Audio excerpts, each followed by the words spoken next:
الفاتحة على روح النبي صلى الله تعالى عليه وسلم.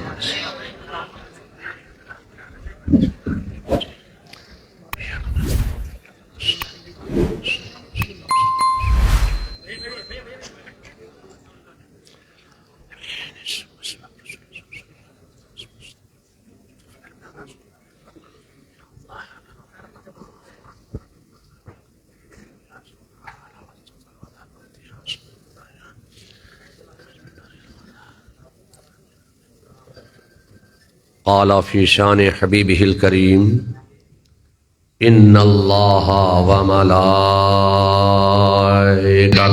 يصلون على النبي يا أيها الذين آمنوا صلوا عليه وسلموا تسليما.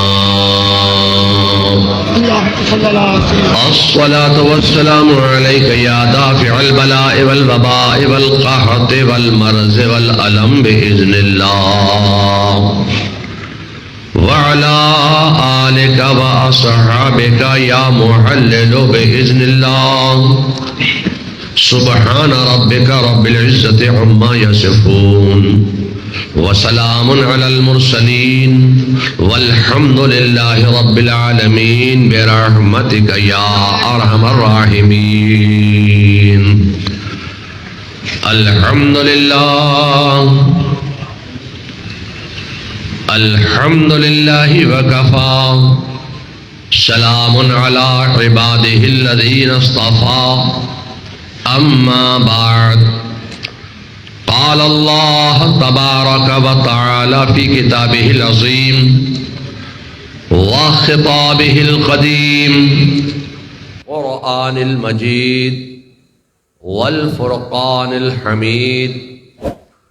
فأعوذ بالله من الشيطان الرجيم. بسم الله الرحمن الرحيم. محمد رسول الله. آمنت بالله صدق الله المولانا العظيم وصدق رسوله النبي الكريم ونحن على ذلك لمن الشاهدين والشاكرين والحمد لله رب العالمين.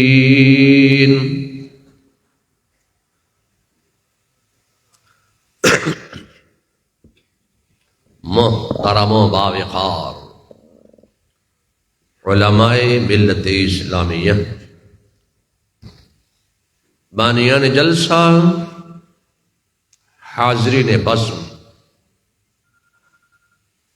انجمن رضویہ توصیفیہ کے زیر اہتمام اعلیٰ حضرت کے 105ویں عرس ذیشان میں دور و دراز سے اس ہال میں تشریف لانے والے جملہ حضرات، منبر شریف پر رونق افروز جملہ علماء اہل سنت، بالخصوص صاحب صدر اجلاس حضرت مولانا صادق الرحمان صاحب ہاشمی وقاری گرامی قدر جناب محترم مولانا عبد المنان صاحب وقاری گرامی قدر مولانا قاضی معین الدین صاحب اشرفی وقاری گرامی قدر جناب محترم مولانا حافظ سلیمان انصاری صاحب شیخ الحدیث جامعہ احمدیہ سنیہ، وقاری گرامی جناب محترم مولانا عبد الصمد صاحب قبلہ مدظ اللہ العلی، مولانا بدیع العالم رضوی صاحب، مولانا و مولانا علامہ اشرف الزمان صاحب قادری محدث جامعہ احمدیہ سنیہ و وقار گرامی قدر حضرت مولانا وسیع الرحمان صاحب قبلہ دام ظلکم علینا، اور جو اکثر و بیشتر سامعین میں علماء کرام تشریف فرما ہیں اور عوام اہل سنت، السلام علیکم ورحمۃ اللہ تعالی وبرکاتہ۔ وعلیکم السلام ورحمۃ اللہ وبرکاتہ۔ سلام کرنا ہے سنت اور سلام کا جواب دینا ہے واجب۔ السلام علیکم۔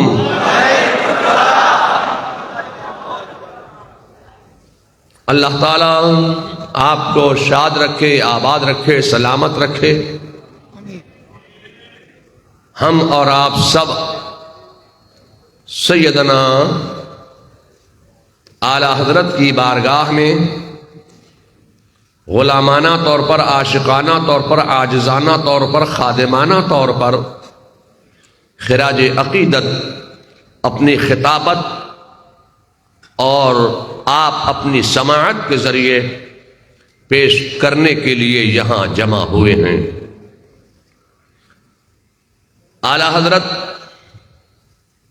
امام اہل سنت، مجدد دین و ملت، موید ملت طاہرہ، صاحب تصانیف کثیرہ، حضرت سیدنا امام احمد رضا خان فاضل بریلوی علیہ الرحمت و رضوان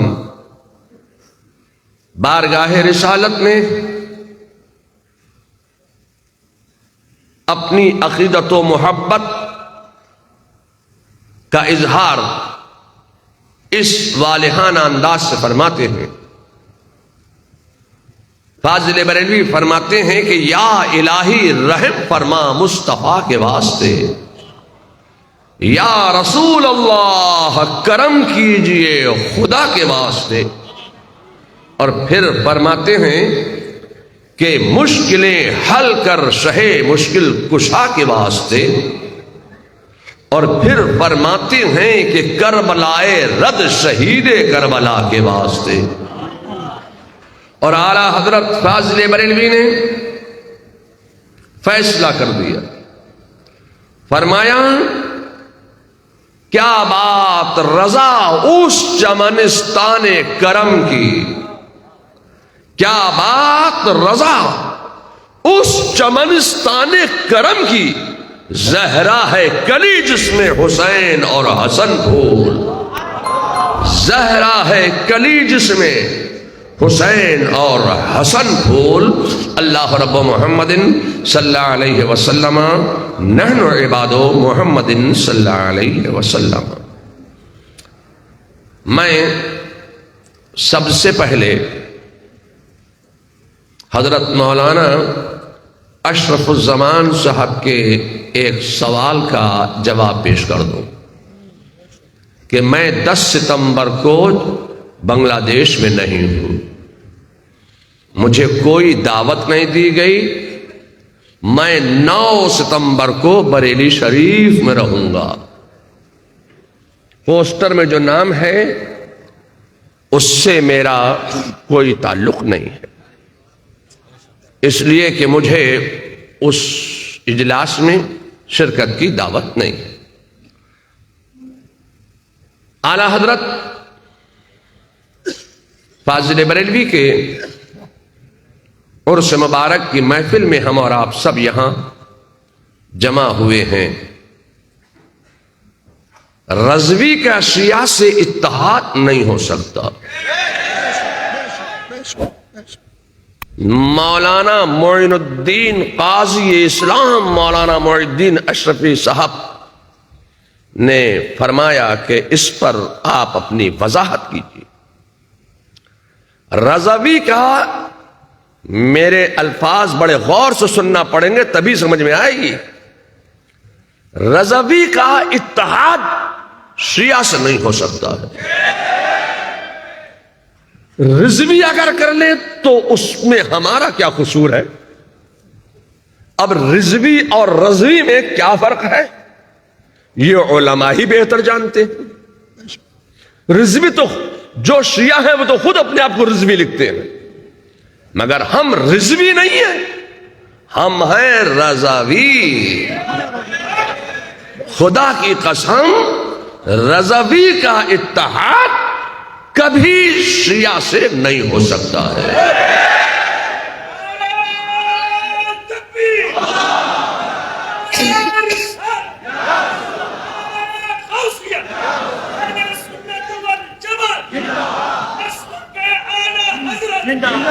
عشق و محبت، عشق و محبت، اعلی حضرت، اعلی حضرت، عشق محبت، عشق محبت، طول نواز مفسد الملت زندہ باد۔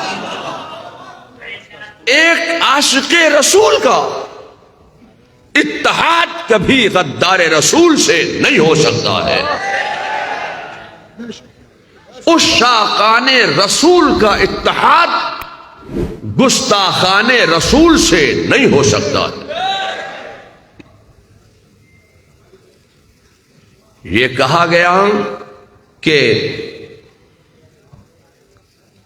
شیعوں کو ساتھ لے کر کیسے چلا جا رہا ہے، یہ تو میں نہیں سمجھ سکتا کہ یہ چٹاگانگ میں کون سے حالات معاملات چل رہے ہیں، اس لیے کہ مجھے یہاں کے مقامی معاملات سے کوئی تعلق نہیں،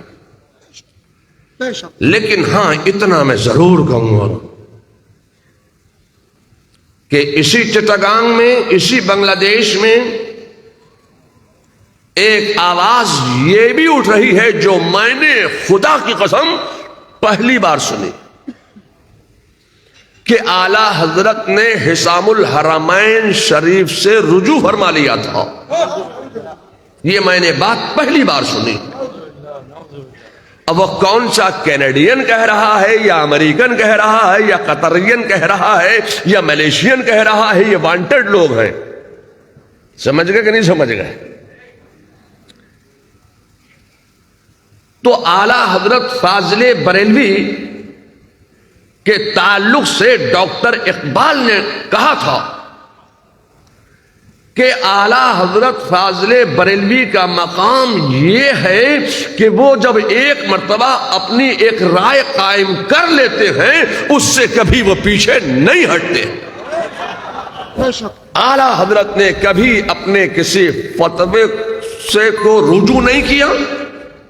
حسام الحرمین تو ایمان، کفر اور اسلام کا معاملہ، اس کی تصدیق کا جو معاملہ ہے وہ کفر و اسلام کا، تو اعلی حضرت نے حسام الحرمین شریف سے جو اس میں علماء حرمین نے اپنی رائے پیش فرما دی، اعلی حضرت فاضل بریلوی نے اس کو شائع کر کے قوم تک پہنچا دیا۔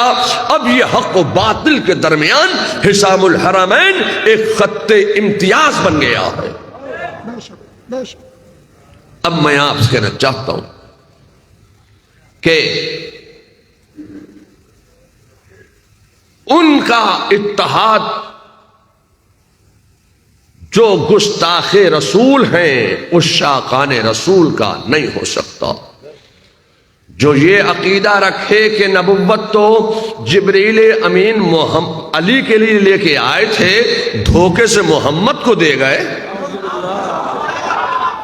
جو یہ عقیدہ رکھے کہ قرآن کے تو 40 پارے نازل ہوئے تھے، محمد صلی اللہ علیہ وسلم نے اس کی حفاظت نہیں کی، 10 پارے بکری کھا گئی، جو یہ عقیدے رکھے اس سے ایک عاشق رسول کا، ایک سنی کا نہ اتحاد کل ہوا تھا، نہ آج ہوا ہے، نہ صبح قیامت تک ہو سکتا ہے۔ رسول اللہ صلی اللہ علیہ وسلم کا عالم یہ تھا کہ انہوں نے قرآن کے ایک ایک لفظ کی حفاظت کس انداز سے فرمائی ہے، اور یہ قرآن کی حفاظت کا ذمہ اللہ نے خود اپنے ذمہ کرم پر لے لیا۔ تو جس کا محافظ خدا ہو اس کا کوئی ایک لفظ بھی ضائع نہیں ہو سکتا ہے۔ آپ کو معلوم ہے کہ یہ قرآن میں سورہ توبہ قل ان کان آباؤکم وابناؤکم واخوانکم وازواجکم وعشیرتکم واموال اقترفتموها تجارة تخشون کسادها ومساکن ترضونها احب الیکم من اللہ ورسولہ وجہاد فی سبیلہ فتربصوا حتی یأتی اللہ بامرہ واللہ لا یہدی القوم الفاسقین۔ یہ پوری سورہ مبارکہ نازل ہوئی۔ اب جب تخت خلافت پر صدیق اکبر رونق افروز ہوئے تو ان کے دل میں یہ کھٹک پیدا ہوئی کہ یہ قرآن کو جمع کیا جائے۔ تو حضرت صدیق اکبر نے قرآن کو جمع کرنے کی تحریک چلائی اور معیار حق یہ بنا دیا کہ جس کو جتنا قرآن یاد ہو وہ پڑھ کر سنائے اور ساتھ میں 2 گواہ لے کر آئے اور وہ 2 گواہ یہ گواہی دیں یہ قرآن کی سورت ہے، قرآن کی آیت ہے، ہم نے رسول اللہ کی مقدس زبان سے سن کر اس کو یاد کیا ہے، اور 2 گواہ یہ گواہی دیں کہ ہاں جو یہ کہہ رہے ہیں وہ صحیح کہہ رہے ہیں، تو قرآن کو قرآن میں جمع کیا جائے گا۔ یہ معیار بنایا۔ ایک صحابی حاضر ہوئے اور وہ سورہ توبہ پڑھ کے سنا رہے ہیں۔ امیر المومنین حضرت ابو بکر صدیق رضی اللہ تعالیٰ عنہ نے فرمایا تمہارے پاس کوئی گواہ ہے؟ حضرت خزیمہ عرض کرتے ہیں اے امیر المومنین میرے پاس تو کوئی گواہ نہیں ہے۔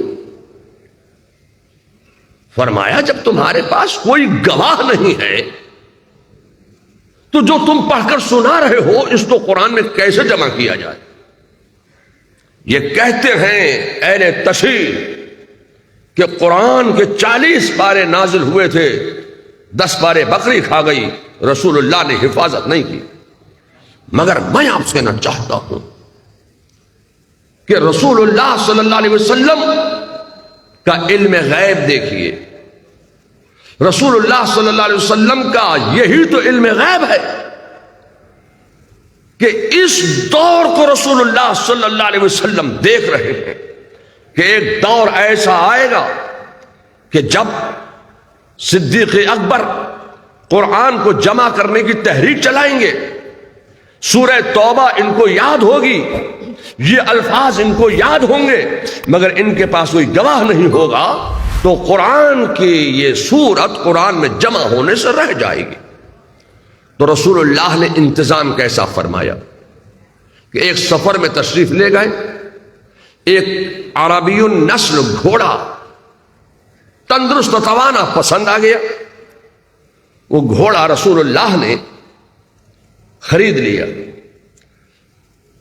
قیمت طے ہو گئی، اعرابی کو قیمت ادا فرما دی، گھوڑا لے کر گھر تشریف لے آئے۔ پیچھے پیچھے وہ گھوڑے والا بھی آ گیا اور چلانے لگا، شور مچانے لگا کہ اے محمد صلی اللہ علیہ وسلم تم نے میرے گھوڑے کی قیمت تو دی نہیں، گھوڑا کیسے لے آئے؟ یہ شور مچانے لگا، چلانے لگا، صحابہ جمع ہو گئے، تمام صحابہ جمع ہو گئے، یہ چلا رہا ہے۔ ایک صحابی نے پوچھا کیا بکتا ہے؟ کہا میں ٹھیک کہہ رہا ہوں، تمہارے محمد نے میرے گھوڑے کی قیمت نہیں دی، وہ گھوڑا لے کر آ گئے۔ جس وقت وہ گھوڑا رسول اللہ نے خریدا تھا اس وقت وہ گھوڑا تھا یا گھوڑے والا تھا یا وہ گھوڑا تھا؟ تو اس نے کہا کہ یہ تو گھوڑا لے کے آ گئے، گھوڑے کی قیمت نہیں دی۔ جب شور ہوا تو رسول اللہ تشریف لائے، کہا ہاں انہوں نے گھوڑے کی قیمت نہیں دی۔ حضرت خزیمہ کھڑے ہو گئے، کہا کیا بکتا ہے تو؟ کہا میں ٹھیک کہہ رہا ہوں، تمہارے محمد صلی اللہ علیہ وسلم نے گھوڑے کی قیمت نہیں دی، وہ گھوڑا لے کے آ گئے۔ تو رسول اللہ صلی اللہ علیہ وسلم نے ارشاد فرمایا میں نے تو تجھے گھوڑے کی قیمت دے دی تھی۔ آپ نے گھوڑے کی قیمت دے دی تھی؟ کہاں؟ کہ لائیے کوئی گواہ، گھوڑے کی قیمت دے دی تو لائیے کوئی گواہ۔ جب گھوڑا خریدا تھا تو وہ گھوڑا تھا، گھوڑے والا تھا، یا وہ گھوڑا لینے والے میرے مصطفیٰ تھے، اب گواہی کون دے؟ معاملہ اب طول پکڑ رہا ہے۔ حضرت خزیمہ کھڑے ہوئے اور عرض کرنے لگے میں گواہی دیتا ہوں کہ محمد الرسول اللہ نے تجھے گھوڑے کی قیمت ادا فرما دی ہے، اس کے بعد گھوڑا کی لگام اپنے ہاتھ میں لی ہے۔ گواہی مل گئی۔ یہ اعرابی جلدی سے بھاگا کہ کہیں ایسا نہ ہو جائے کہ اب ضربہ یضربوں کی گردان میرے اوپر نہ گردان لی جائے۔ اب تو صحابہ جلال میں آ گئے، اعرابی تو بھاگ گیا۔ اب رسول اللہ صلی اللہ علیہ وسلم نے حضرت خزیمہ سے پوچھا اے خزیمہ، تم موقع پر موجود نہیں تھے، تم نے گھوڑا لیتے نہیں دیکھا، تم نے قیمت دیتے نہیں دیکھا، تو تم نے گواہی کیسے دے دی؟ یہ ہیں عاشق رسول، ایسے ہوتے ہیں عاشق الشاقان مصطفیٰ، یہ ہے صحابی رسول۔ حضرت خزیمہ فرماتے ہیں یا رسول اللہ ہم نے تو خدا کو بھی نہیں دیکھا، ہم نے تو خدا کو بھی نہیں دیکھا، آپ نے فرمایا کہ خدا ایک ہے، ہم نے مان لیا۔ جب ہم آپ کے کہنے سے اللہ کے ایک ہونے پر ایمان رکھتے ہیں تو ابھی آپ ہی نے تو فرمایا کہ میں نے گھوڑے کی قیمت دے دی۔ جب میں نے آپ کی زبان فیض ترجمان سے سن لیا تو مجھے یقین ہو گیا کہ آپ نے گھوڑے کی قیمت دے دی، میں نے گواہی دے دی۔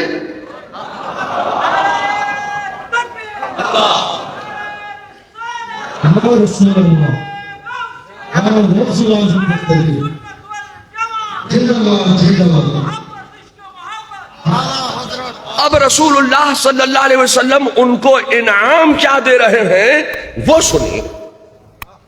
یہ جو آج اہل تشیع عقیدہ رکھتے ہیں کہ محمد صلی اللہ علیہ وسلم نے حفاظت نہیں کی، 10 پارے بکری کھا گئی، اب میرے مصطفیٰ کا ارشاد سنو۔ میرے مصطفیٰ خوش ہو گئے اور خوش ہو کر فرمایا اے خزیمہ، آج میں تمہیں اللہ کے خزانوں میں سے یہ نعمت دے رہا ہوں کہ جہاں تم تنہا گواہی دو گے وہاں تمہاری ایک گواہی کو 2 گواہی سمجھا جائے گا۔ آج میں نے تمہیں 2 گواہوں کا مقام دے دیا۔ اب یہ نظر کہاں تک کام کر رہی ہے؟ آئیے اب یہ اللہ کے رسول کے صحابی ہیں، ان کو یاد ہے اللہ کا کلام، کلام ربانی، قل ان کان آباؤکم وابناؤکم واخوانکم وازواجکم وعشیرتکم واموال اقترفتموها تجارة تخشون کسادها ومساکن ترضونها احب الیکم۔ یہ پوری سورت یاد ہے مگر کوئی گواہ نہیں ہے، ان کے پاس کوئی گواہ نہیں ہے۔ سنائی پڑھ کر حضرت صدیق اکبر نے سن لیا، فرمایا کوئی گواہ لائیے۔ حضرت خزیمہ عرض کرتے اے امیر المومنین میرے پاس گواہ تو کوئی نہیں ہے۔ فرمایا جب تمہارے پاس کوئی گواہ نہیں ہے تو اس کو کیسے جمع کیا جائے؟ تو ایک عاشق صادق اور کھڑے ہو گئے، ایک صحابی کھڑے ہوئے اور وہ عرض کرنے لگے اے امیر المومنین کیا آپ ان کو نہیں جانتے ہیں؟ یہ وہی ہیں کہ جب رسول اللہ نے ایک سفر میں گھوڑا خریدا تھا تو اعرابی آ گیا اور گواہی مانگ رہا تھا تو انہوں نے ہی تو گواہی دی تھی، اور میرے مصطفیٰ نے ارشاد فرما دیا تھا کہ آج میں تمہیں اللہ کے خزانوں میں سے یہ نعمت دے رہا ہوں کہ جہاں تم تنہا گواہی دو گے وہاں تمہاری ایک گواہی کو 2 گواہی سمجھا جائے گا۔ میں نے تمہیں 2 گواہوں کا مقام دے دیا ہے۔ جب حضرت صدیق اکبر نے سنا اور یاد آیا یہ واقعہ تو قرآن کی سورہ توبہ کو جمع کیا گیا۔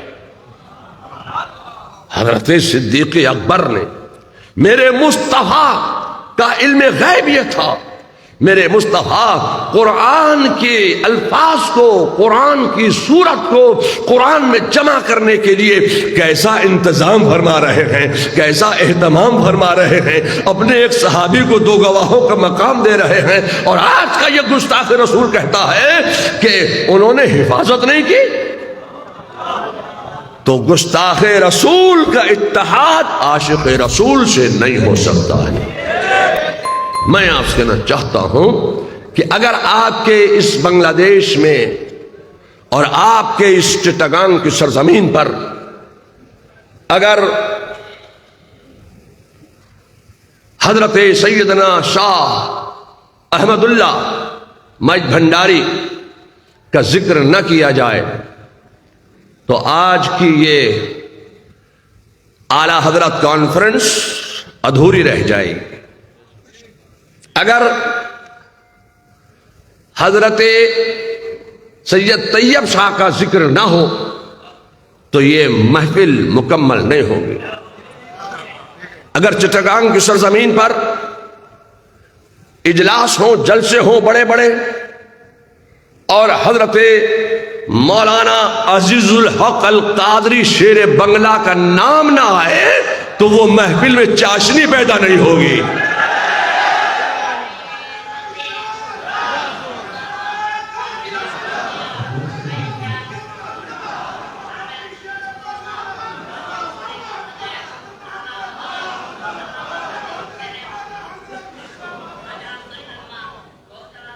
اب میں آپ سے کہنا چاہتا ہوں کہ آج آپ جو یہ عشق و محبت اعلی حضرت کا نعرہ لگا رہے ہیں، یہ دین ہے مجد بھنڈار کی کہ انہوں نے آپ کے اس ملک کے بنگلہ دیش جو بعد میں بنگلہ دیش بن گیا، اس ملک کے مسلمانوں کے اسلام و ایمان و عقیدے کی حفاظت کی اور اپنے سلسلے میں داخل فرما کر آپ کی سنت کی حفاظت کی۔ یہ اس کا نتیجہ ہے کہ آج آپ اعلی حضرت کا نعرہ لگا رہے ہیں۔ اور جامعہ احمدیہ سنیہ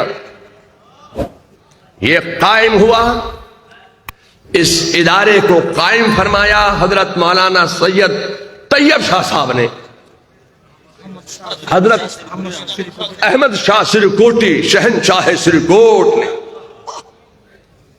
جب اس ادارے کو قائم کیا تو فرمایا کہ میں اس مدرسے کی بنیاد مسلک اعلی حضرت پر رکھ رہا ہوں۔ تو آج ہم ان کے زبان فیض ترجمان سے نکلے ہوئے اس جملے کا اثر دیکھ رہے ہیں کہ اس ہال میں لوگ بیٹھے ہوئے ہیں، دور و دراز سے آئے ہیں، دیہات سے آئے ہیں، دور و دراز کے علاقوں سے آئے ہیں، اور مسلک اعلی حضرت کا نعرہ لگا رہے ہیں۔ یہ مدرسہ احمدیہ سنیہ کے طلباء کی، وہاں کے اساتذہ کی، وہاں کے علماء کی یہ برکت ہے کہ انہوں نے مسلک اعلی حضرت کی اس طریقے سے حفاظت کی۔ اور حضرت مولانا عزیز الحق القادری شیر بنگلہ، انہوں نے ادیان باطلہ، فرقہ باطلہ، گستاخان اولیاء، غداران خدا، باغیان رسول سے ساری زندگی جنگ فرمائی، تعلیمی جنگ فرمائی، ساری زندگی تقریری جنگ فرمائی، ساری زندگی ان کے عقائد باطلہ اجاگر کرتے رہے، سامنے لاتے رہے، اور یہی پیغام دیتے رہے اعلی حضرت کی زبان میں کہ دشمن احمد پہ شدت کیجئے، ملحدوں سے کیا مربت کیجئے، شرک ٹھہرے جس میں تعظیم حبیب، اس برے مذہب پہ لعنت کیجئے۔ شیر بنگلہ ساری زندگی یہی پیغام دیتے رہے۔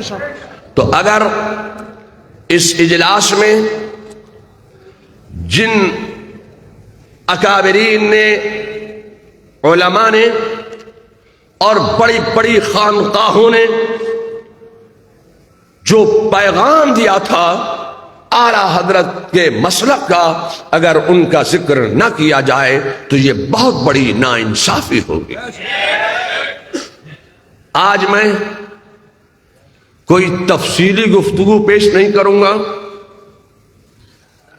مختصر سے وقت میں حقائق کی چند باتیں آپ کے اذہان میں اتارنا چاہتا ہوں، اور مجھے مضمون اتنے دے دیے گئے ہیں کہ میں سوچتا یہ ہوں کہ کون سا مضمون میں اٹھاؤں اور کس مضمون کو میں مرکز بناؤں اور اس کے گرد میں اپنی تقریر آگے بڑھاؤں۔ تو میں بات شروع کروں گا اپنی اس دور سے کہ ہم مسلمانوں میں کنٹروورسی پیدا کرنے کے لیے، اختلاف پیدا کرنے کے لیے یہودیوں نے، عیسائیوں نے، نصرانیوں نے، مجوسیوں نے ایک تحریک چلائی، کہا اسلام نیا مذہب ہے، نیا مذہب ہے اسلام، ہمارا بہت پرانا مذہب ہے، یہ اسلام نیا مذہب ہے۔ میں آپ سے کہنا چاہتا ہوں، خدا کی قسم، دنیا میں اسلام سے زیادہ پرانا مذہب کوئی ہو ہی نہیں سکتا۔ کہتے ہیں یہ نیا مذہب ہے۔ میں بڑی صفائی کے ساتھ یہ کہنا چاہتا ہوں کہ اسلام کی بنیاد کب پڑی؟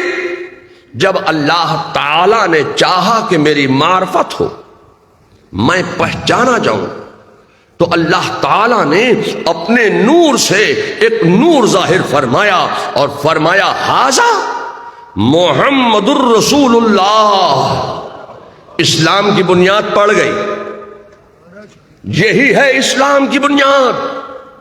اس نور سے آواز آئی لا الہ الا اللہ، یہ اسلام کی بنیاد ہے۔ یہ دو جملے ہیں، یہ دو جملے مل کر ہمارا ایک کلمہ طیبہ بنتا ہے۔ میں آپ سے پوچھنا چاہتا ہوں کہ آپ کون ہیں؟ تو ظاہر سے آپ کا جواب دیں گے ہم مسلمان ہیں۔ بھئی مسلمان آپ کیسے بنے؟ کہ ہم تو کلمہ پڑھتے ہیں لا الہ الا اللہ محمد الرسول اللہ۔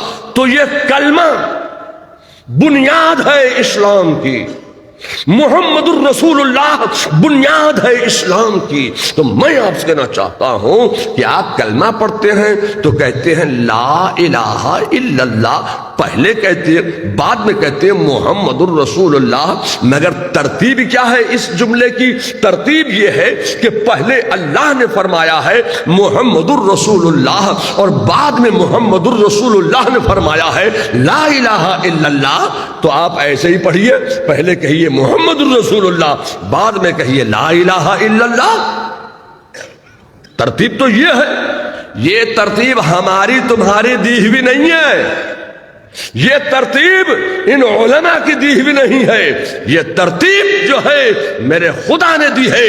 پہلے ہے لا الہ الا اللہ محمد الرسول اللہ۔ کیا مطلب ہے؟ مطلب یہ ہے کہ میرے خدا کو یہ منظور نہیں ہے کہ میرا کلام مقدم ہو جائے اور میرے حبیب کا کلام مؤخر ہو جائے، تو اللہ نے اپنے کلام کو مؤخر کر دیا اور اپنے حبیب کے کلام کو مقدم فرما دیا۔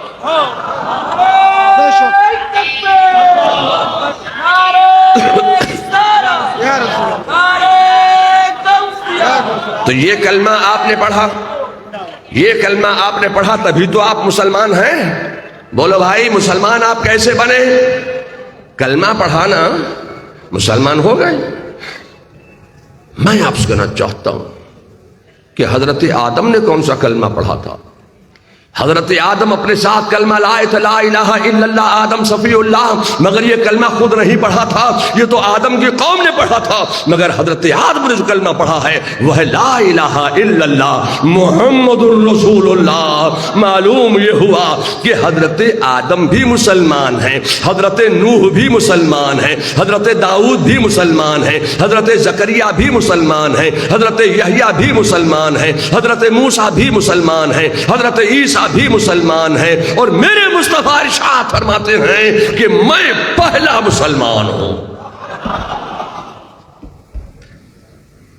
میں آپ سے پوچھنا چاہتا ہوں کہ حضرت جبریل امین کو مسلمان آپ مانتے کہ نہیں مانتے؟ حضرت جبریل امین بھی مسلمان ہیں، حضرت میکائیل بھی مسلمان ہیں۔ یہ جو تحریک چلا رہے ہیں یہودی، عیسائی، نصرانی، مجوسی، یہ گمراہ فرقے، یہ گستاخ فرقے مسلمانوں میں کنٹروورسی پیدا کرنے کے لیے، اختلاف پیدا کرنے کے لیے کہہ رہے ہیں کہ اسلام نیا مذہب ہے۔ میں آپ سے کہنا چاہتا ہوں کہ اسلام نیا مذہب نہیں ہے، اسلام تو کی بنیاد تو اس وقت پڑ گئی تھی جب نہ زمین تھی، نہ آسمان تھا، نہ چاند تھا، نہ سورج تھا، نہ عرش تھا، نہ فرش تھا، نہ بحر تھا، نہ بر تھا، نہ خشک تھا، نہ تر تھا، کچھ بھی نہیں تھا، نہ تم تھے نہ ہم تھے، نہ اجالا تھا اندھیرا تھا، کچھ نہیں تھا۔ اسلام کی بنیاد پڑ گئی، میرے خدا نے ارشاد فرما دیا ھذا محمد الرسول اللہ، اسلام کی بنیاد پڑ گئی۔ اے لوگو، اب میں آپ سے کہنا چاہتا ہوں کہ اللہ نے اپنی معرفت کے لیے حضرت آدم کا مٹی کا پتلا تیار فرمایا، اپنی طرف کی روح ظاہر فرمائی، روح جس میں آدم میں گئی پلٹ آئی، پھر روح ظاہر فرمائی، پھر روح جسد خاکی میں گئی، پھر پلٹ آئی۔ اللہ نے جو نور اپنے نور سے ظاہر فرمایا، جو خاص مقام قرب الہی میں عبادت الہی کر رہا ہے، خاص مقام قرب سے لیا اور حضرت آدم کی پشت میں ظاہر فرما دیا۔ اب روح ظاہر فرمائی، روح جس میں آدم میں گئی ٹھہر گئی۔ یہ برکت ہے نور محمدی کی، روح ٹھہر گئی، روح ٹھہر گئی۔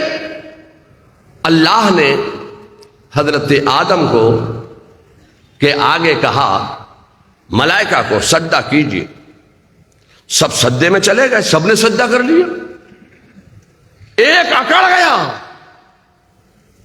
گھمنڈ کر گیا، تکبر کر گیا، غرور کر گیا، سجدہ آدم کے آگے سجدہ کرنے سے انکار کر دیا۔ میں آپ سے کہنا چاہتا ہوں سجدہ حضرت آدم کے آگے سجدہ کرنے سے انکار کرنا تھا کہ اللہ نے مردود بارگاہ الہی بنا کر زمین میں پھینک دیا، مردود ہو گیا۔ تو فرشتوں نے دیکھا یا اللہ، یہ تو ہیڈ آف دا انجیل تھا، یہ تو ہماری جماعت کا استاد تھا، اسے نکال دیا۔ تو جلدی سے انہوں نے دوسرا سجدہ کر لیا۔ تو اللہ نے تو ایک ہی سجدے کا حکم دیا تھا، مگر فرشتوں نے، ملائکہ نے ایک سجدہ نہیں کیا، دوسرا سجدہ بھی کر لیا۔ تو یہ دوسرا سجدہ کیوں کیا؟ یہ دوسرا سجدہ ملائکہ نے جو ادا کیا، یہ سجدہ ہے سجدہ شکر، اور ملائکہ نے جو پہلا سجدہ کیا وہ پہلا سجدہ تھا سجدہ حکم۔ تو اللہ کو اپنے ملائکہ کی یہ ادا پسند آ گئی۔ ایک بات میں آپ سے پوچھتا ہوں، آپ نماز میں سجدے کرتے کہ نہیں کرتے؟ زور سے بولیے، ایک سجدہ کرتے ہو کہ دو سجدے کرتے ہو؟ نماز میں 2 سجدے کرتے ہیں آپ، چاہے فجر کی ہو، ظہر کی ہو، عصر کی ہو، مغرب کی ہو، عشاء کی ہو، فرض ہو، سنت ہو، واجب ہو، وتر ہو، واجب ہو، چاہے موقدہ ہو، غیر موقدہ ہو، جب آپ سجدہ کرتے ہیں تو ایک سجدہ نہیں 2 سجدے کرتے ہیں۔ تو میں آپ سے کہنا چاہتا ہوں کہ اللہ کو اپنے ملائکہ کی یہ ادا اتنی پسند آئی، اتنی پسند آئی، اتنی پسند آئی کہ قیامت تک کے لیے نماز پڑھنے والوں پر ایک سجدہ نہیں بلکہ 2 سجدوں کو لازم فرما دیا ہے۔ نماز میں جو تم سجدے کرتے ہو وہ پہلا سجدہ سجدہ حکم ہے اور دوسرا سجدہ سجدہ شکر ہے۔ اللہ کو یہ ادا پسند آ گئی۔ میں آپ سے کہنا چاہتا ہوں کہ حضرت آدم کو اللہ نے جنت پہ ٹھہرا دیا تو زمین میں پھینکا گیا شیطان، جنت میں ٹھہرائے گئے حضرت انسان۔ ایک عرصے کے بعد حضرت آدم نے جب جنت میں تنہائی محسوس کی تو اللہ نے ان کی بائیں پسلی سے حضرت حوا کو ظاہر فرمایا۔ حضرت آدم نے جنت میں جب اپنے پاس ایک عجیب و غریب شے کو بیٹھا دیکھا تو آنکھ اٹھا کر دیکھا، بڑے غور سے آنکھ اٹھا کر دیکھا۔ اللہ کا حکم آ گیا، آنکھ اٹھا کر مت دیکھنا، یہ تمہارے لیے غیر محرم ہے، آنکھ اٹھا کر مت دیکھنا۔ رک گئے۔ پھر حضرت آدم نے حضرت حوا کو بس چھونا چاہا، ہاتھ لگانا چاہا، اللہ کا حکم آ گیا، اے آدم ہاتھ مت لگانا، یہ تمہارے لیے غیر محرم ہے، ہاتھ مت لگانا۔ ٹھہر گئے۔ اللہ کا حکم آ گیا جنت کو سجا دیا جائے، اللہ کا حکم آ گیا آدم کو دولہا بنا دیا جائے، اللہ کا حکم آ گیا حوا کو دلہن کی طرح سجا دیا جائے، اللہ کا حکم آ گیا جنت میں ملائکہ کو جمع کر لیا جائے، اللہ کا حکم آ گیا تو اللہ کے حکم سے جنت کو سجا دیا گیا۔ حضرت آدم علیہ السلام کو دولہا کی طرح سجا دیا گیا، حضرت حوا کو دلہن کی طرح سجا دیا گیا۔ اب میں آپ سے کہنا چاہتا ہوں کہ چٹاگانگ میں نکاح ہوتے کہ نہیں ہوتے؟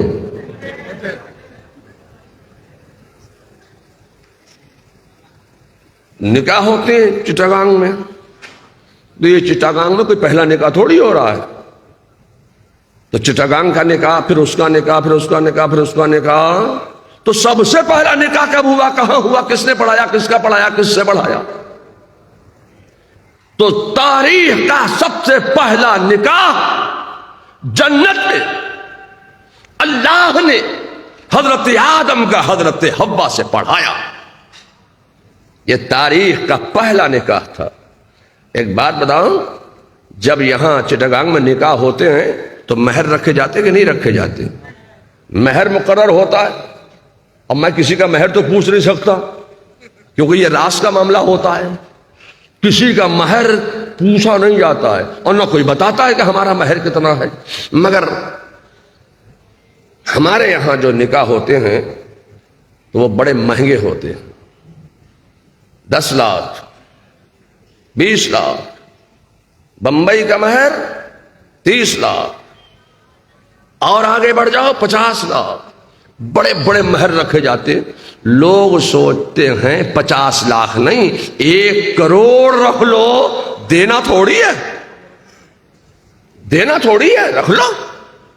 میں آپ سے کہنا چاہتا ہوں کہ جو مہر مقرر ہو گیا وہ ادا کرنا پڑے گا، چاہے معجل ہو چاہے غیر معجل ہو۔ جو مہر ادا ہو گیا، جو مہر مقرر ہو گیا نکاح کے وقت، وہ مہر دینا پڑے گا، ادا کرنا پڑے گا۔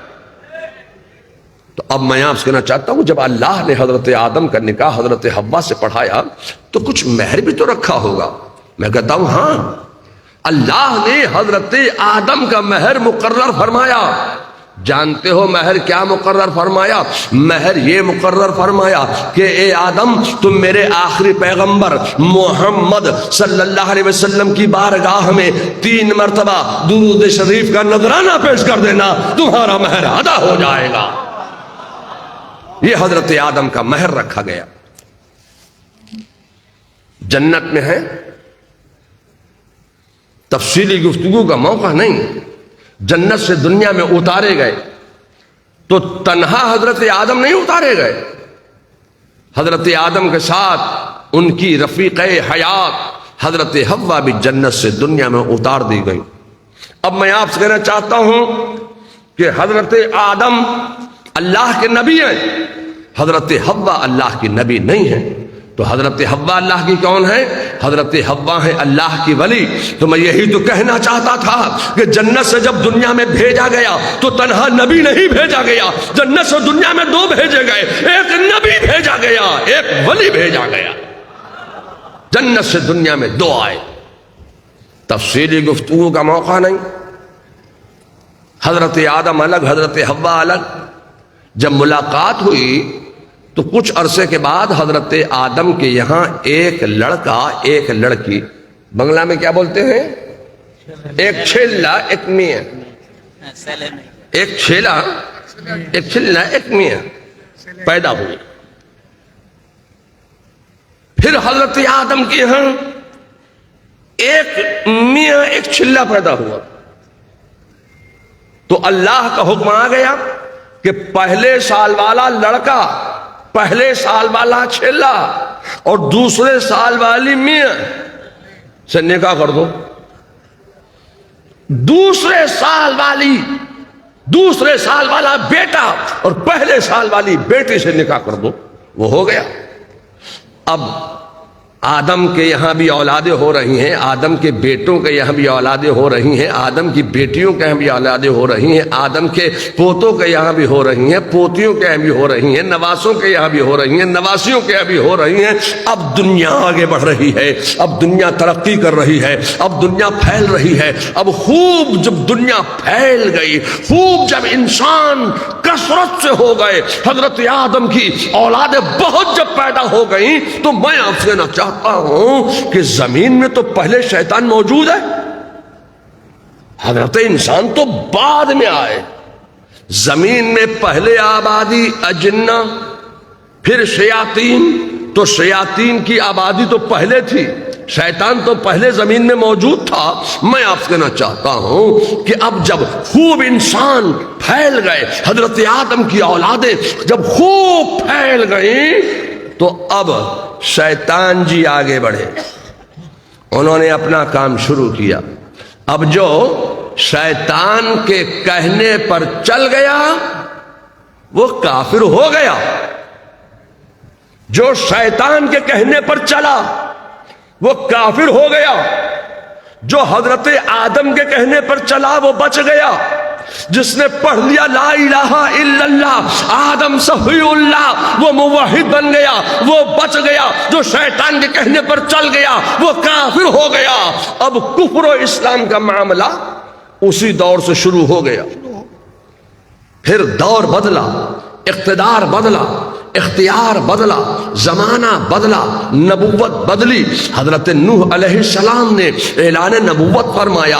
اب جو حضرت نوح علیہ السلام کے دامن کرم سے لپٹ گیا وہ بچ گیا، جو حضرت نوح علیہ السلام کے دامن کرم سے وابستہ ہو گیا وہ بچ گیا، جو بلم بعور کے کہنے پر چل گیا وہ کافر ہو گیا.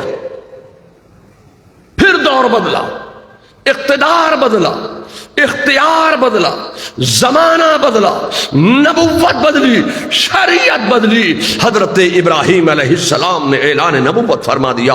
تو جو ابراہیم علیہ السلام کے دامن کرم سے وابستہ ہو گیا، جس نے پڑھ لیا لا الہ الا اللہ ابراہیم خلیل اللہ وہ بچ گیا. جو ان کے حریف کے کہنے پر چل گیا وہ کافر ہو گیا. پھر دور بدلا، اقتدار بدلا، اختیار بدلا، زمانہ بدلا، نبوت بدلی. حضرت موسیٰ علیہ السلام نے اعلان نبوت فرما دیا.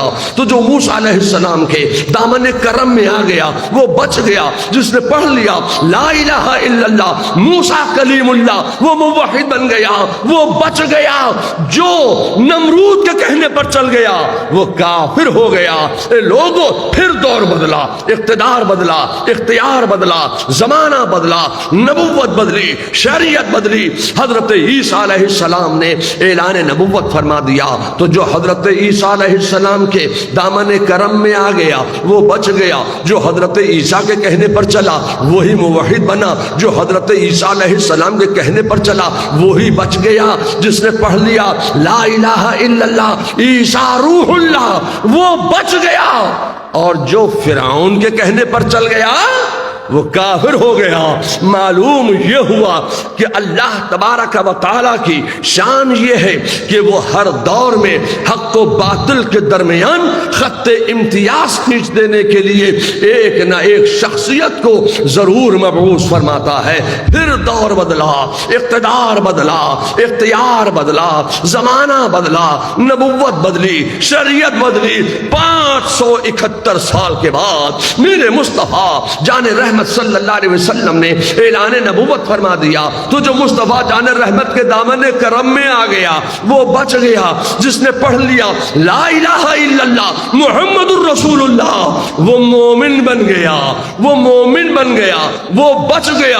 جو ابو جہل کے کہنے پر چل گیا وہ کافر ہو گیا، جو ابو لہب کے کہنے پر چل گیا وہ کافر ہو گیا، جو عتبہ کے کہنے پر چل گیا وہ کافر ہو گیا، جو شیبہ کے کہنے پر چل گیا وہ کافر ہو گیا، جو مصطفیٰ کے کہنے پر چلا وہی مومن بنا، جو گستاخوں کے کہنے پر چلا وہ کافر ہو گیا۔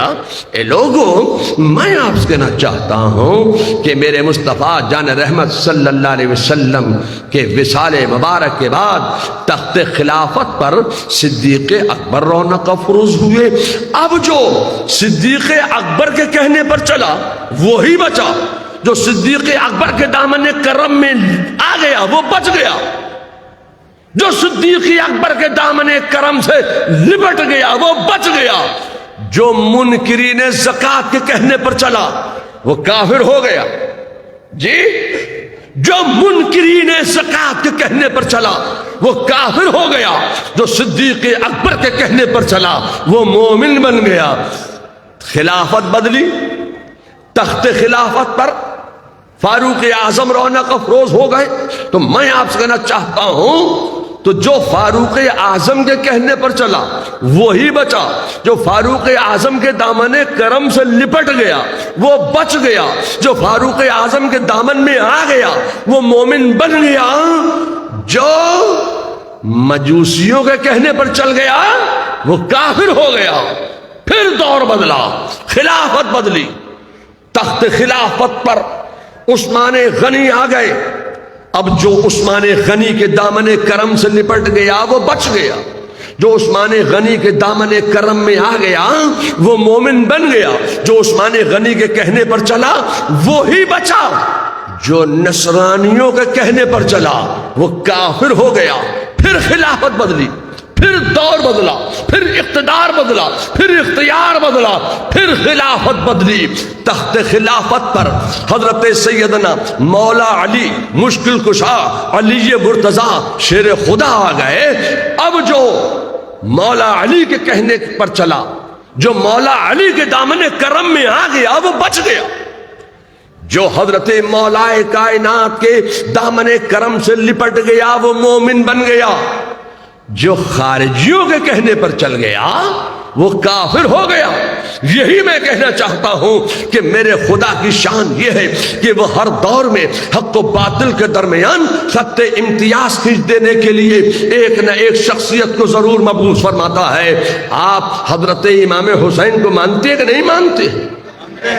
حضرت سیدنا امام حسین کربلا کے میدان میں ہیں، ذرا آپ دیکھیے، جو حضرت امام حسین کے دامن کرم میں آ گیا وہ بچ گیا، وہ مومن بن گیا، جو امام حسین کے کہنے پر چلا وہی جنتی ہوا، جو امام حسین کے کہنے پر چلا وہی مومن بنا، جو یزید کے کہنے پر چل گیا وہ تباہ و برباد ہو گیا، جو حسین کے کہنے پر چلا وہی بچا، جو یزید کے کہنے پر چلا وہ تباہ ہو گیا، برباد ہو گیا۔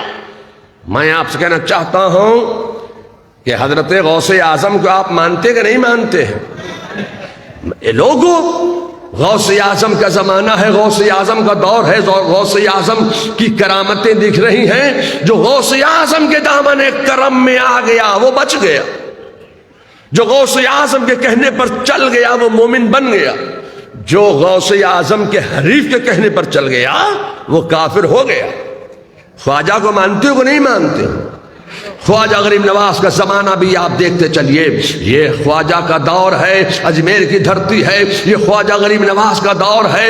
جو حضرت خواجہ کے دامن کرم میں آ گیا وہ بچ گیا، جو خواجہ غریب نواز کے کہنے پر چلا وہی بچا، جو خواجہ غریب نواز کے دامن کرم میں آ گیا وہ مومن بن گیا، جو جے پال جوگی کے کہنے پر چل گیا وہ کافر ہو گیا، جو جوگی کے کہنے پر چلا وہ کافر ہوا، جو خواجہ کے کہنے پر چلا وہ مومن بنا۔ اے لوگو، میں آپ سے کہنا چاہتا ہوں کہ میرے خدا کی شان یہ ہے کہ وہ ہر دور میں حق و باطل کے درمیان خط امتیاز کھینچ دینے کے لیے ایک نہ ایک شخصیت کو ضرور مبعوث فرماتا ہے۔ اس دور میں جو احمد رضا کے کہنے پر چلا وہ بچ گیا، جو اعلیٰ حضرت کے کہنے پر چلا وہ مومن بن گیا، جو اعلیٰ حضرت کے کہنے پر چلا وہ عاشق مصطفیٰ بن گیا، جو اعلیٰ حضرت کے کہنے پر چلا وہی بچا، جو اشرف فعلی تھانوی کے کہنے پر چلا وہ کافر ہو گیا، جو امبیٹوی کے کہنے پر چلا وہ کافر ہو گیا، جو نانوتوی کے کہنے پر چلا وہ کافر ہو گیا، جو عاشق رسول کے کہنے پر چلا وہ مومن بنا، جو گستاخ رسول کے کہنے پر چلا وہ کافر ہو گیا۔ اے لوگو، میں آپ سے کہنا چاہتا ہوں کہ میرے خدا کی شان یہ ہے کہ وہ ہر دور میں حق و باطل کے درمیان خط امتیاز کھینچ دینے کے لیے ایک نہ ایک شخصیت کو ضرور مبعوث فرماتا ہے۔ اس دور میں امام احمد رضا حق و باطل کے درمیان ایک امتیاز ہے، حق و باطل کے درمیان ایک خط کھینچ دینے والی شخصیت کا نام ہے احمد رضا۔ ہمارے تمہارے سب کے اسلام و ایمان و عقیدے کی حفاظت کرنے والے کا نام ہے احمد رضا۔ جب انہوں نے ہمارے تمہارے سب کے اسلام و ایمان و عقیدے کی حفاظت فرمائی، یہ دور کون سا دور تھا؟ یہ وہ دور تھا کہ جب انگریزوں کے اشارے پر ایک عقیدہ قوم کو دیا گیا تھا کہ نماز میں اگر نبی کا خیال آ گیا تو نماز نہیں ہوگی۔ جب یہ عقیدہ قوم کو دیا تو بریلی سے 19 سال کا نوجوان احمد رضا نام کا کھڑا ہوا اور یہ پیغام دیا کہ تم یہ کہتے ہو کہ نماز میں اگر نبی کا خیال آ گیا تو نماز نہیں ہوگی۔ فاضل بریلوی نے یہ پیغام دیا تھا کہ ہم یہ کہتے ہیں کہ نماز نام ہے خیال مصطفیٰ میں ڈوب جانے کا، قیام کرو گے خیال آئے گا۔ تفصیلی گفتگو کا موقع نہیں۔ پھر ایک عقیدہ قوم کو اور دیا گیا کہ محمد یا علی جس کا نام ہے وہ مر کر مٹی میں مل گئے۔ جب یہ عقیدہ قوم کو دیا گیا تو اعلیٰ حضرت فاضل بریلوی کھڑے ہو گئے اور انہوں نے حیات النبی ہونے پر ایسے دلائل و براہین کے انبار لگا دیے ہیں کہ آج تک ساری بدعقیدگیت تڑپ رہی ہے، پھڑ پھڑا رہی ہے، مگر اعلیٰ حضرت کے دلال کے سامنے وہ ٹھہر نہیں پا رہی۔ اعلیٰ حضرت کے دلائل کا وہ کوئی جواب نہیں لا پا رہی ہے۔ پھر میں آپ سے کہنا چاہتا ہوں کہ پھر ایک وقت آیا کہ رسول اللہ کو بڑے بھائی کے برابر کہا گیا، پھر کہا گیا کہ محمد یا علی جس کا نام ہے وہ کسی چیز کا مالک و مختار نہیں۔ جب علم غیب نبوت کا انکار کیا گیا تو پھر بریلی سے ایک شخصیت امام احمد رضا کھڑے ہوئے اور انہوں نے علم غیب نبوت پر ایسے ثبوت پیش فرمائے، ایسے دلائل و براہین کے انبار لگائے کہ آج تک دنیائے بدعقیدیت اعلیٰ حضرت کے دلائل کا کوئی جواب ہی نہیں لا پا رہی ہے۔ میں آپ سے کہنا چاہتا ہوں پھر ایک وہ وقت بھی آیا کہ رسول اللہ صلی اللہ علیہ وسلم کو حاضر و ناظر ہونے سے انکار کیا گیا. جب رسول اللہ کے حاضر و ناظر ہونے کا انکار کیا گیا تو پھر بریلی سے کھڑا ہوا تو ایک امام احمد رضا کھڑا ہوا اور انہوں نے جواب دیا اور حاضر و ناظر ہونے پر دلائل و براہین کے انبار لگا دیے. پھر میں آپ سے کہنا چاہتا ہوں کہ ایک وقت پھر وہ آیا کہ رسول اللہ صلی اللہ علیہ وسلم کو کہا گیا کہ وہ اپنی بیٹی فاطمہ کو بھی نہیں بچا سکتے.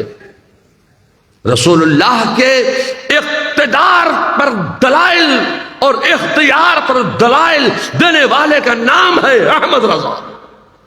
یا اللہ، یہ ہر جگہ اعلی حضرت ہی کیوں نظر آ رہے ہیں؟ یہ اعلی حضرت ہی کیوں جواب دے رہے ہیں؟ کیا ہندوستان میں اس وقت تو بنگلہ دیش بھی ہندوستان میں تھا، اس وقت تو پاکستان بھی ہندوستان میں تھا. جو اس وقت کی بات کر رہا ہوں جب بڑا وسیع و عریض ہندوستان تھا، اس غیر منقسم ہندوستان میں یہ ایک تنے تنہا اعلی حضرت ہی کیوں جواب دے رہے ہیں؟ کیا اور کوئی عالم نہیں تھا؟ کیا اور کوئی عاشق رسول نہیں تھا؟ یہ اعلی حضرت ہی کیوں نظر آ رہے ہیں؟ علم غیب کی بات آئے دلائل دو گے، اعلی حضرت کی کتابوں سے دلائل دیے جا رہے ہیں. حاضر و ناظر کی بات آئے، سنیت کی بات آئے تو دلیل دینے والے کا نام ہے احمد رضا. کتابیں کھلیں گی اعلی حضرت کی، اعلی حضرت کی کتابیں کھول کے بیٹھیں گے آپ. اعلی حضرت نے یہ فرمایا، اعلی حضرت نے یہ فرمایا، اعلی حضرت نے یہ فرمایا، اعلی حضرت نے یہ فرمایا. میں آپ سے کہنا چاہتا ہوں کیا کوئی اور خانقاہ نہیں تھی؟ آپ کا تو کہیں بھی نام نہیں آ رہا ہے. جو علم غیب، جو آج بریلی کی مرکزیت پر حملہ کر رہے ہیں، جو آج بریلی کی علمیت پر حملہ کر رہے ہیں، جو آج بریلی کے مرکز عقیدت ہونے پر حملہ کر رہے ہیں، جو آج بریلی کے مرکز علم ہونے پر حملہ کر رہے ہیں،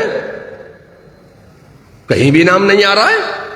ایسا مت کیجیے آپ کے زبان کھولنے پر قوم مجبور ہو جائے. ایسا مت سوچئے کہ لوگ جواب دینے پر آئیں تو بڑے بڑے لوگوں کے نام اس میں کہیں نظر نہیں آ رہے ہیں. علم غیب کی بات ہے، حاضر و ناظر کی بات ہے، حیات النبی کی بات ہے تو بریلی ہی آگے ہے. کیا ہندوستان میں اور کوئی خانقاہ نہیں تھی؟ تھی، ساری خانقاہیں تھیں، مگر میں علماء کی موجودگی میں بڑی صفائی کے ساتھ خدا کی قسم یاد کر کے یہ کہنا چاہتا ہوں کہ ہندوستان میں بڑی بڑی خانقاہیں تھیں، مگر خدا کی قسم اگر کوئی خانقاہ منصع شہود پر نہیں تھی تو خانقاہ رضویہ نہیں تھی. خانقاہ رضویہ تو بہت بعد میں بنی ہے، نہیں تھی تو خانقاہ رضویہ نہیں تھی. تو دوسری خانقاہیں تھیں، میں نام نہیں لوں گا، میں نام لوں گا. میں کوئی گستاخ تھوڑی ہوں کہ کسی کا بھی نام لے دوں تمہاری طرح. میں بے ادب تھوڑی ہوں کہ دوسری خانقاہوں کا نام لے فلا فلا فلا فلا فلا فلا فلا. رٹو پیر تھوڑی ہوں، میں کسی کا نام نہیں لوں گا. میں یہ ضرور کہوں گا کہ اعلی حضرت نے جن سے علوم و فنون میں استفادہ کیا وہ خانقاہ، کون سی خانقاہ؟ خانقاہ مارہرہ. اس کے سجادہ نشین اعلی حضرت کے پیر حیات تھے. تو اعلی حضرت کے پیر نے کیوں نہیں جواب دیا؟ اچھا چلیے، میں کسی اور کو نہیں کہوں گا، اپنے آپ کو کہوں گا. مارہرہ میں اعلی حضرت کے پیر بھی تھے، اعلی حضرت کے پیر زادے بھی تھے، حضرت ابو الحسین احمد نوری بھی تھے جن سے اعلی حضرت نے کچھ علوم پر استفادہ حاصل کیا ہے، وہ بھی حیات تھے، انہوں نے بھی جواب نہیں دیا. اچھا ایسا ہی نہیں کہ وہ تھے، اعلی حضرت کے والد بھی تھے کہ جن سے اعلی حضرت نے تمام علوم و فنون پڑھے ہیں، حاصل کیے ہیں، وہ بھی موجود تھے، وہ بھی حیات تھے، تو انہوں نے جواب کیوں نہیں دیا؟ علم غیب کا انکار ہو رہا ہے تو کوئی کسی کے مرکز پہ حملہ نہیں ہو رہا ہے. ایمان پر حملہ ہو رہا ہے، عقیدے پر حملہ ہو رہا ہے، رسول اللہ کی حیات کا انکار کیا جا رہا ہے، یہ عقیدے پر حملہ ہو رہا ہے۔ تو اعلیٰ حضرت کے دادا بھی تو تھے، دادا بھی تھے اعلیٰ حضرت کے، حضرت رضا علی خان، جن کا نام بڑا مشہور ہے، ہم بھی لیتے ہیں، تم بھی لیتے ہو، وہ بھی لیتے ہیں، وہ بھی تو تھے، انہوں نے ہی جواب دے دیا ہوتا۔ نہ اعلیٰ حضرت کے دادا نے جواب دیا، نہ اعلیٰ حضرت کے والد نے جواب دیا، ایک 19 سال کا نوجوان مولانا احمد رضا، جب کوئی معاملہ آ رہا ہے تو جواب صرف احمد رضا دے رہے ہیں۔ کب سے؟ 19 سال کی عمر سے سارے جوابات اعلیٰ حضرت دیتے چلے جا رہے ہیں۔ میں آپ سے کہنا چاہتا ہوں، یہ بات کیا ہے؟ یہ سب چپ ہیں۔ ایک جواب دینے والی شخصیت کا نام ہے احمد رضا، تمام مسائل کے حل کرنے والے کا نام ہے احمد رضا۔ جب جب دین پر حملہ ہو رہا ہے، جب جب شریعت پر حملہ ہو رہا ہے، جب جب اسلام پر حملہ ہو رہا ہے، تو جواب صرف ایک تنہا احمد رضا دے رہے ہیں۔ میں آپ سے کہنا چاہتا ہوں، یہ اکیلے احمد رضا ہی کی ذمہ داری تھی اور کسی کی ذمہ داری نہیں تھی۔ میں کہنا چاہتا ہوں ذمہ داری تو سب کی تھی۔ تو کیا یہ جواب دینا نہیں جانتے تھے؟ نہیں، جواب دینا جانتے تھے، تو جواب کیوں نہیں دیا؟ میں آپ سے کہنا چاہتا ہوں کہ ہمارے مدرسے کے چھوٹے سے چھوٹے طالب علم کا مقام یہ ہے کہ ان کے بڑے سے بڑے مدرسے کے بڑے سے بڑے عالم کا جواب دینے کے لیے ہمارے مدرسے کے چھوٹا سے چھوٹا طالب علم کافی ہوا کرتا ہے۔ بڑے سے بڑے عالم کا جواب دینے کے لیے ان کے شاگرد کافی ہیں۔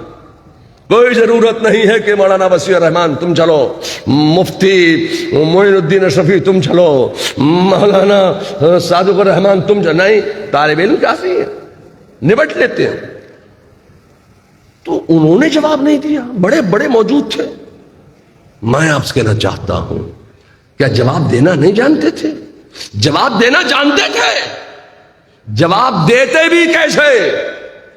ان ادیان باطلا کا، ان فرقہ باطلا کا، ان گستاخان اولیاء کا، ان غداران خدا کا، ان باغیان رسول کا جواب دینا اللہ نے احمد رضا کے حصے میں رکھا تھا، احمد رضا کے حصے میں رکھا تھا، احمد رضا کے حصے میں رکھا تھا۔ جواب دینا جانتے تھے مگر جواب نہیں دیا۔ ان بڑوں نے مل کے ایک کو بڑا مان لیا، ان بڑوں نے مل کے ایک کو بڑا مان لیا۔ اب یہ چھوٹے چھوٹے بڑے کو چھوٹا کرنا چاہتے ہیں۔ مرکز علم پر حملہ، مرکز عقیدت پر حملہ، مرکز اہل سنت پر حملہ نہیں چلے گی۔ میں آپ سے کہنا چاہتا ہوں، یہ لوگوں، بات میری کہاں سے کہاں نکلتی چلی جا رہی ہے۔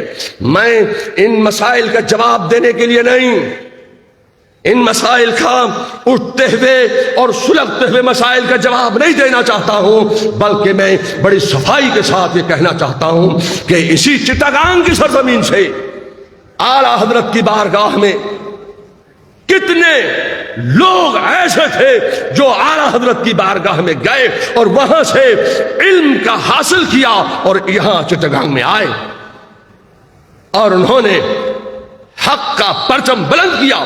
جب اس وقت کے اکابرین علماء نے دیکھا، اعلیٰ حضرت کی فکر کو دیکھا، اعلیٰ حضرت کے نظریوں کو دیکھا، اعلیٰ حضرت کے دلائل کو دیکھا، تو اعلیٰ حضرت نے نہیں کہا کہ مجھے مرکز علم مان لینا، اعلیٰ حضرت نے نہیں کہا تھا، یہ اس وقت کے اکابرین علماء نے، یہ اصاغرین کی میں بات نہیں کر رہا ہوں، اس وقت کے اکابرین علماء نے بریلی کو مرکز علم بھی مانا، مرکز عقیدت بھی مانا، مرکز اہل سنت بھی مانا۔ اور جب تک بریلی میں اعلیٰ حضرت ہیں، بریلی مرکز علم بھی ہے، مرکز عقیدت بھی ہے، مرکز اہل سنت بھی ہے۔ میں آپ سے چاہتا ہوں لوگوں، بریلی مرکز علم توصیف رضا کی ذات سے نہیں ہے، ہماری تمہاری ذات سے نہیں ہے۔ بریلی مرکز ہماری تمہاری ذات سے نہیں، بریلی اگر مرکز ہے تو احمد رضا کی ذات سے ہے، اعلی حضرت کی ذات سے ہے۔ تو جب تک بریلی میں اعلی حضرت ہیں بریلی مرکز رہے گا، اور مرکز علم کبھی تبدیل نہیں ہوتا ہے۔ آپ اپنے جس کو کہیں کہ فلاں تھا، کچھ نام تو ایسے لیے آپ نے جو مرکز علم نہ کبھی تھے نہ کبھی رہے۔ کنٹروورسی مت پیدا کیجیے۔ یہ قوم ہے اعلی حضرت کی عاشق ہے، دیوانی ہے، اس لیے کہ اعلی حضرت نے بے لوث خدمت کی ہے دین کی، شریعت کی۔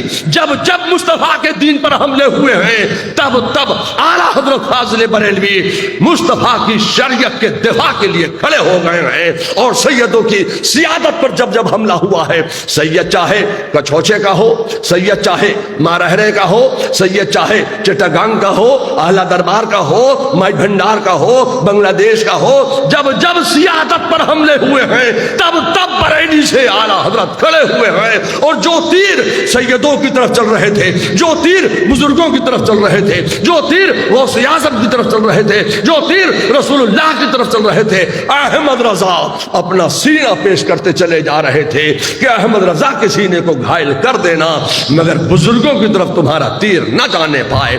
میں آپ سے کہنا چاہتا ہوں کہ مسلک کے بارے میں بھی بار بار آپ یہ سوال اٹھاتے ہیں کہ مسلک تو 4 تھے، یہ 5واں کہاں سے آ گیا؟ تو اس 5ویں مسلک کو آپ مت کہیے، یہ آپ سے پچ نہیں رہا ہے، اسی لیے آپ بول رہے ہیں یہ 5واں مسلک کہاں سے آ گیا۔ یہ 5واں مسلک نہیں ہے، بلکہ مسلک اعلی حضرت، مسلک امام اعظم کا دوسرا نام ہے مسلک اعلی حضرت۔ ہر دور میں اللہ تبارک و تعالی کسی نہ کسی شخصیت کو پیدا کرتا ہے، اور ہر ہر علاقے میں ایسی شخصیتیں پیدا ہوتی ہیں۔ آپ دیکھیں جب اس علاقہ بنگال میں جب فتنے اٹھے تو حضرت سیدنا احمد اللہ مائی بھنڈاری کھڑے ہوئے اور فتنوں کی سرکوبی کی، اور جب اور سلسلے کے فتنے اٹھے تو حضرت سیدنا طیب شاہ صاحب وہ بھی اعلیٰ حضرت کی برکتیں لے کے آئے، جی اعلیٰ حضرت کی برکتیں لے کے آئے، حجت الاسلام کی برکتیں لے کے آئے، مفتی اعظم ہند کی برکتیں لے کے آئے، جن سے انہوں نے تعلیم حاصل کی تھی، جن سے انہوں نے علم حاصل کیا تھا، جن کی آگے انہوں نے ذانو ادب طے کیا تھا۔ اس مقدس شخصیت کا نام ہے محدث اعظم پاکستان مولانا سردار احمد لائل پوری۔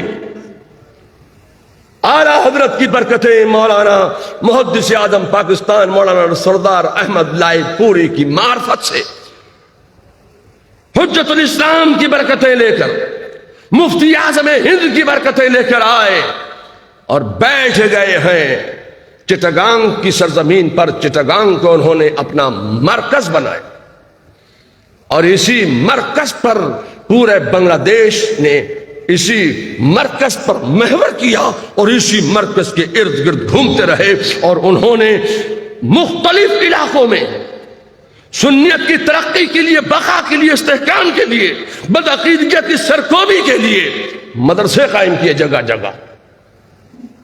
اور آج ہم مولانا طیب شاہ صاحب رحمۃ اللہ تعالی علیہ کی برکتیں بھی دیکھ رہے ہیں۔ یہ علماء انہی کے مرید اکثر و بیشتر، انہی کے دربار کے فیض یافتہ، انہی کی ذات سے فیض لیے ہوئے، مائی بھنڈار کا فیض لیے ہوئے، حضرت طیب شاہ صاحب اور ان بزرگوں کا فیض لیے ہوئے، اعلیٰ حضرت کا فیض۔ یہ مدرسہ جامعہ احمدیہ سنیہ ہے۔ اس مدرسے کے طلباء اور جو مدارس انہوں نے قائم کیے، ان مدارس کے علماء اور طلباء جو ہیں وہ مسلک اعلیٰ حضرت کے سچے خادم ہیں، خدمت کر رہے ہیں مسلک کی۔ اللہ تبارک تعالیٰ ان سب کو جزائے خیر عطا فرمائے، اور اس ادارے کو، جامعہ احمدیہ سنیہ کو، اور جامعہ طیبیہ بھی تو ہے کہیں، مدرسہ طیبیہ کامل مدرسے کو اور اس ادارے کو اللہ تعالیٰ دین و سنیت کی ترقی و بقا اور استحکام کے لیے اور مسلک اعلیٰ حضرت کی ترویج و اشاعت کے لیے ان مدارس اسلامیہ کو عظیم قلعہ بنا دے اور یہاں سے دین و سنیت کی آبیاری ہوتی رہے، اور تمام مدارس اہل سنت مدارس اہل سنت جو مدارس جو ہیں ان مدرسوں سے فیض لے کر آگے بڑھے تو علاقے میں اللہ تعالیٰ ضرور کسی نہ کسی ایسی شخصیت کو پیدا فرما دیتا ہے جو اس علاقے کے مسلمانوں کے اسلام و ایمان و عقیدے کی حفاظت کرتا ہے۔ اللہ تعالیٰ کسی نہ کسی ایسی شخصیت کو مبعوث فرماتا ہے یا بھیجتا ہے۔ اللہ تعالیٰ ہمیں اور آپ کو سب کو بزرگوں کے نقش قدم پر چلنے کی توفیق رفیق عطا فرمائے اور بزرگوں سے فیض و برکات حاصل کرنے کی اللہ تعالیٰ ہمیں اور آپ کو سب کو توفیق عطا فرمائے۔ بسم اللہ الرحمن الرحیم۔ اللہ کافی، قصدت الکافی، وجدت الکافی، ونعم الکافی، لکل کافی، کفانی الکافی، وللہ الحمد۔ گرد جملہ حاضرین و گرد جملہ علماء و گرد جملہ طلباء و گرد جملہ مریدین و گرد جملہ خواتین بشمول من حصار حفاظت تو شبد و تو نگہدار باشی۔ یا اللہ بحق سلیمان ابن داؤد علیہ السلام و بحق احین اشراحیا و بحق علیقا ملیقا طلیقا انت تعلم ما فی القلوب و بحق لا الہ الا اللہ محمد رسول اللہ و بحق یا مؤمن یا مہیمن صلی اللہ تعالی علیہ وعلی آلہ واصحابہ اجمعین وبارک وسلم۔ گرد علاقہ حاضر وگرد جملہ حاضرین، جملہ خواتین، جملہ مریدین، جملہ طلباء، جملہ علماء حصار حفاظت تو شبد و تو نگہدار باشی۔ یا صدیق، یا عمر، یا عثمان، یا حیدر، دفع شر کن، دفع سحر کن، دفع بد نظر کن، دفع بد نظر کن، دفع بد نظر کن، خیر آور یا شبیر یا شبر یا شبیر یا شبر یا شبیر یا شبر۔ لخمسۃ اطفی بہا حر الوباء الحاتمہ المصطفى والمرتضى وابناہما والفاطمہ۔ الہی بحق بنی فاطمہ کہ برقول ایمان کنی خاتمہ۔ الہی خیر گردانی بحق شاہ جیلانی، الہی خیر گردانی بحق شاہ بلگرامی، الہی خیر گردانی بحق شاہ بریلی۔ سبحان ربک رب